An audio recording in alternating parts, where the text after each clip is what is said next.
तो हेलो दोस्तों, नमस्कार। आप सभी का हमारे यूट्यूब चैनल पर स्वागत है। यदि आप लोग क्लास 12th बायोलॉजी स्टूडेंट हैं और 2025 में एग्जाम देने वाले हैं तो ये वीडियो आप सभी लोगों के लिए बहुत ही ज़्यादा इंपॉर्टेंट होने वाली है। वेरी इंपॉर्टेंट होने वाली है। कैसे इंपॉर्टेंट होने वाला पूरा मैं आपको बता देता हूँ। 1 मिनट आपको लगेगा, बस आप देख लेना, आपको समझ में आ जाएगा। क्लास 12th की बायोलॉजी की पूरी किताब में आपके जितने भी इंपॉर्टेंट 2 और 3 नंबर वाले क्वेश्चन होते हैं जो कि आपके 2025 की बोर्ड परीक्षा में आ सकते हैं, वो सारे प्रश्न यहाँ पर मैं आपको करवा रहा हूँ इस सीरीज के माध्यम से, जिसमें मैं आपको क्वेश्चन तो करवाता ही हूँ, साथ में उसका उत्तर भी मैं आपको बताता हूँ।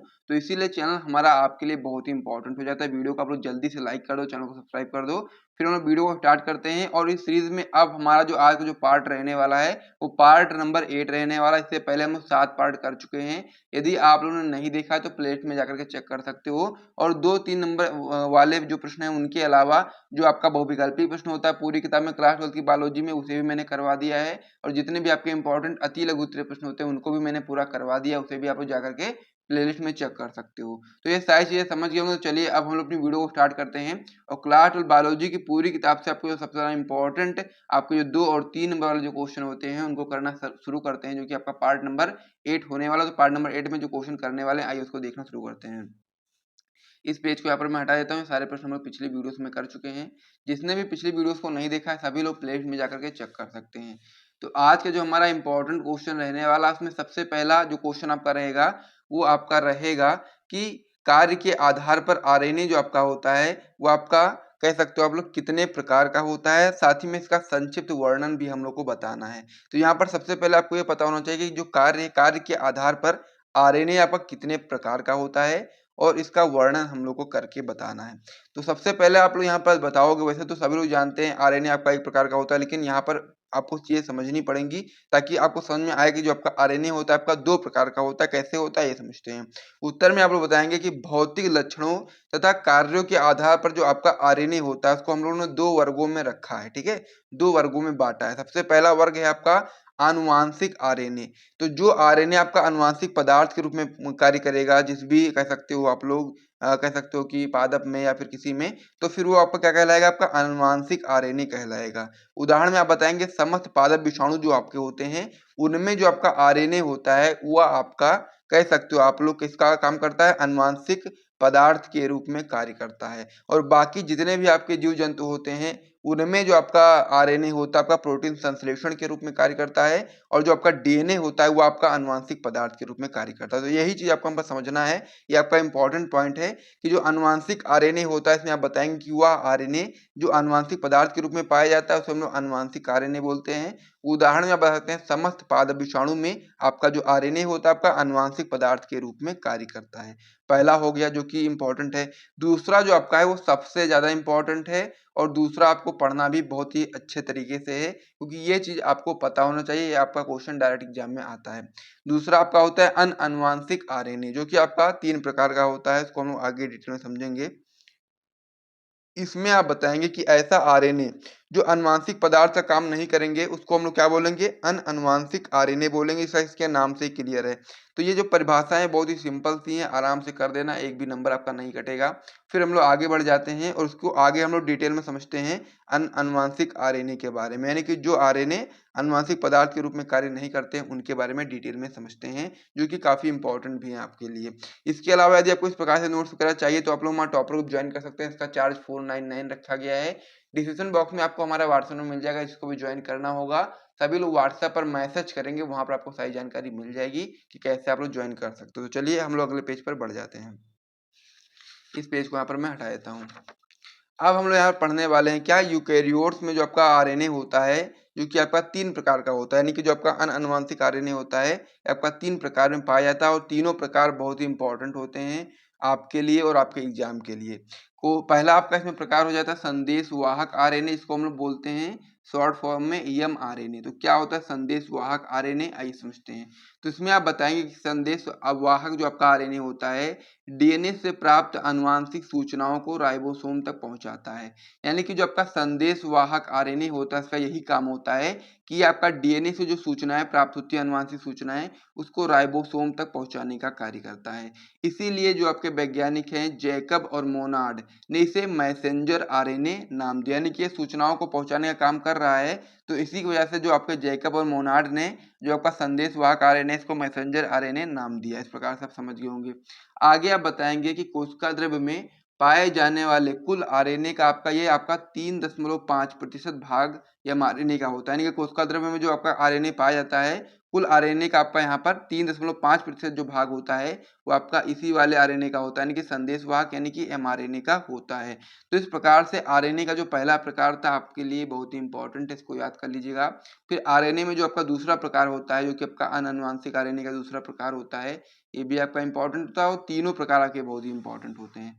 दूसरा आपका इसमें होता है ट्रांसफर आरएनए, इसको हम लोग टीआरएनए बोलते हैं शॉर्ट फॉर्म में। तो ट्रांसफर आरएनए क्या होता है ये समझते हैं। इसमें आप बताएंगे कि कोशिकाओं में लगभग 100 प्रकार के टीआरएनए पाए जाते हैं, यानी कि कोशिकाएं जो आपकी होती हैं उसमें लगभग 100 प्रकार से आपके कह सकते हो आप लोग टीआरएनए पाए जाते हैं। आगे आप बताएंगे कि यह कुल आरएनए का लगभग 15% भाग तक निर्माण करता है, यानी कि जो आपका ट्रांसफर आरएनए होता है ये आपका कुल आरएनए का 15% भाग तक निर्माण करता है, और वहीं पर जो आपका संदेशवाहक आरएनए था वो आपका 3.5% भाग तक निर्माण कर रहा था। ठीक है, तो इस प्रकार से आप समझ गए होंगे। आगे आप बताएंगे इसके कार्य के बारे में। तो टीआरएनए का जो कार्य होता है इसमें आप बताएंगे कि टीआरएनए आपका जो होता है ये आपका अमीनो अम्ल को ढो करके राइबोसोम कॉम्प्लेक्स तक लेकर जाने का कार्य करते हैं। इस प्रकार से टीआरएनए भी आप समझ गए होंगे और उसका कार्य क्या होता है उसे भी आपको समझ में आ गया होगा। अब हम लोग इसमें लास्ट वाले की ओर बढ़ जाते हैं जो कि आपका होता है राइबोसोमल आरएनए, इसको हम लोग बोलते हैं शॉर्ट फॉर्म में आरआरएनए। तो क्या होता है राइबोसोमल आरएनए, आइए इसको भी समझ लेते हैं। तो इसमें आप बताएंगे क्या, इसमें आप बताएंगे राइबोसोमल आरएनए में कि राइबोसोम के अंदर पाए जाने वाले आरएनए को हम लोग क्या बोलेंगे, आरआरएनए बोलेंगे, यानी कि राइबोसोमल आरएनए बोलेंगे। इसके नाम से आप लोग ये चीज बता सकते हो। आगे आप बताएंगे कि जो आपका राइबोसोमल आरएनए होता है यानी कि आरआरएनए, इसको हम लोग घुलनशील आरएनए भी बोलते हैं। अब यह आपका जो होता है आरएनए का लगभग 80% भाग का निर्माण करता है, यानी कि सबसे ज्यादा भाग का जो निर्माण करता है आरएनए के, वो आपका होता है राइबोसोमल आरएनए, यानी कि इसको हम बोलते हैं शॉर्ट फॉर्म में आरआरएनए। तो ये आपका आरएनए का लगभग 80% भाग का निर्माण करता है, यानी कि सबसे ज्यादा ये आपका आरएनए का निर्माण करता है। आगे आप बताएंगे इसके कार्य के बारे में। तो इसका कार्य ये होता है कि इसका प्रमुख कार्य जो आपका होता है वो राइबोसोम का निर्माण करना होता है। तो इस प्रकार से ये चीज भी आपको समझ में आ गई होगी, और साथ ही में आरएनए के बारे में मैंने आपको संपूर्ण जानकारी दे दी, इसको आप लोग अच्छे तरीके से समझ लीजिएगा। क्वेश्चन अगर आपको एग्जाम में आता है तो आपको इसी प्रकार से बताना है। अगर क्वेश्चन आ जाए कि कार्य के आधार पर आरएनए कितने प्रकार का होता है, तो आप लोग यहाँ पर बताते हैं कि कार्य के आधार पर जो आपका आरएनए होता है आपका 2 प्रकार का होता है। इसमें आपका पहला होता है आनुवांशिक आरएनए जो कि बहुत ही छोटा होता है, इसमें आप छोटा सा बता सकते हो, और फिर अनानुवांशिक आरएनए में आपको डिटेल में बताना पड़ेगा, जो कि मैंने आपको बता दिया। इसी प्रकार से आपको बता देना है, आपको पूरे पूरे मार्क्स मिल जाएंगे। फिर हम लोग अगले क्वेश्चन की ओर बढ़ जाते हैं। अगला क्वेश्चन आपका इसमें हो जाता है सेंट्रल डोग्मा पर टिप्पणी लिखिए। ये भी आपका एक इंपॉर्टेंट क्वेश्चन है सेंट्रल डोग्मा के ऊपर। तो सेंट्रल डोग्मा आपका एग्जाम में आता है क्वेश्चन, और काफी इंपॉर्टेंट आपको पता होना चाहिए। 1 नंबर 2 नंबर 3 नंबर भी ये क्वेश्चन आ सकता है कि सेंट्रल डोग्मा क्या होता है। तो उसमें आप बताएंगे क्रिक ने 1958 ईस्वी में प्रस्तावित किया कि आनुवांशिक सूचनाओं का जो प्रवाह होता है वो आपका डीएनए से आरएनए व आरएनए से आपका प्रोटीन की ओर एक दिशा में होता है। इस तथ्य को क्रिक ने एक सिद्धांत के रूप में प्रस्तावित किया, जिसे हम लोग क्या बोलते हैं, जिसे हम लोग अणु जीव विज्ञान का केंद्रीय सिद्धांत, और इसको हम लोग इंग्लिश में बोलते हैं सेंट्रल डोग्मा। तो यहाँ पर अगर आपसे कोई पूछ ले कि सेंट्रल डोग्मा को किसने प्रस्तावित किया, तो सभी लोग बता देना क्रिक ने, और सन पूछ ले तो आप लोग 1958 ईस्वी बता सकते हो। तो सिंपल से सबसे पहले परिभाषा आपको उसमें बतानी है कि क्रिक ने 1958 ईस्वी में प्रस्तावित किया था कि सूचनाओं आनुवांशिक सूचनाओं का जो प्रवाह होता है आपका डीएनए से आरएनए की ओर, फिर आरएनए से प्रोटीन की ओर एक दिशा में होता है। और इस तथ्य को क्रिक ने एक सिद्धांत के रूप में प्रस्तावित किया, जिसे हम लोग अणु जीव विज्ञान में केंद्रीय सिद्धांत बोलते हैं, और इंग्लिश में इसको हम लोग सेंट्रल डोग्मा बोलते हैं। तो ये आपको यहाँ पर कंफ्यूज नहीं होना है, हिंदी में केंद्रीय सिद्धांत बोलते हैं और इंग्लिश में सेंट्रल डोग्मा बोलते हैं। अगर आपसे एग्जाम में क्वेश्चन आ जाए सेंट्रल डोग्मा की जगह पर लिख दे क्या, केंद्रीय सिद्धांत, तो आपको कंफ्यूज नहीं होना है, दोनों एक ही चीज है, केवल हिंदी और इंग्लिश में यहाँ पर आपसे आ सकता है। कभी कभी ये क्वेश्चन डायरेक्ट आपका इंग्लिश में आ जाता है, इसी वजह से मैंने इसको बता दिया है आपको इंग्लिश में।